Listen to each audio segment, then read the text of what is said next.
नमस्कार मु कल्पना मो चैनल कल्पना जीत को स्वागत करुच्ची। आशा करुच्ची आपने समस्ते भलरे एंड खुश थे। चैनल स्टार्ट करें आज वीडियो। आज आम पातुआ माछ केमती टुकटुका करचे से विषय देखा।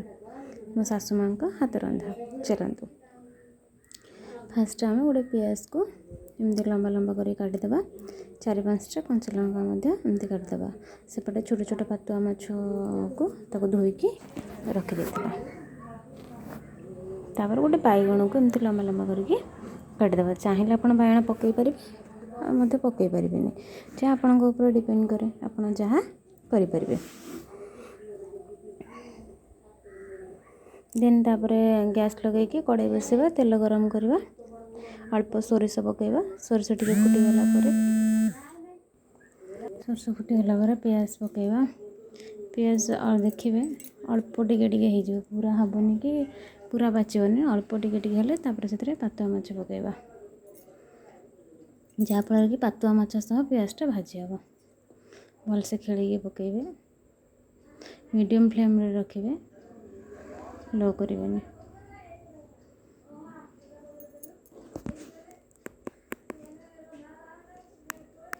तापर हलदी पकईदे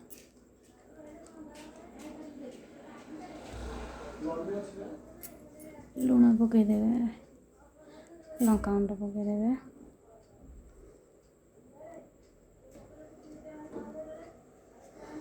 देखिए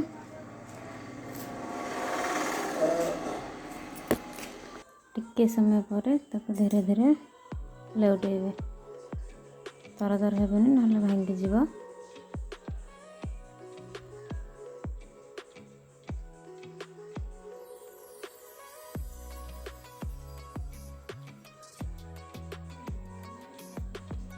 टिके समय पर टिके तापर तेल पकेबे।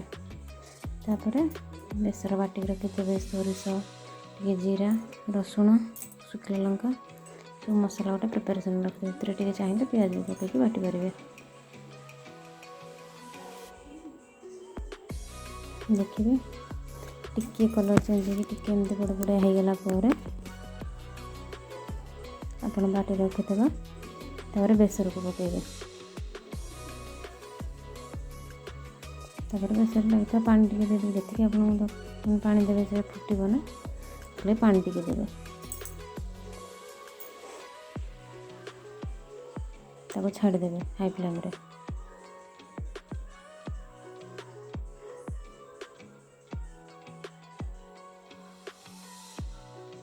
टिके फुटी आसला से काट रखिदेबा बैगण को पकईदेवे। तापर ताको घोड़ेबेनी सेमती छाड़देवे।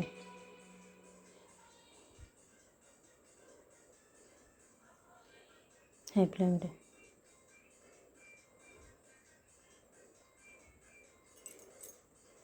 देखिए टिके फुटी आसला आंबुल 3टा धोईक पकईबे। आप आंबुल अधिक रखे पकड़ा चाहिए पकईबे कम चाहिए पकई पारे।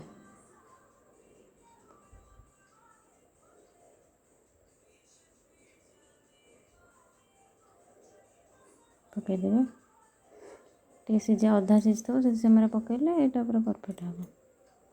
पानी जदि टिके रखा चाहिए रखिए छाड़देवे। A few moments later. समय पर प्रिपेरेसन हो आप चाहिए झोल रखिए ना चाहिए अधिक झोल रखिपारे। एमती सोटा रखिए भल लगे यहाँ खायापे। आशा करुँ मो भिडियो आपको भल लगी जदि मो भिडियो भल लगी ताहले आप भिडियो को लाइक शेयर सब्सक्राइब करें। Bye guys, love you guys.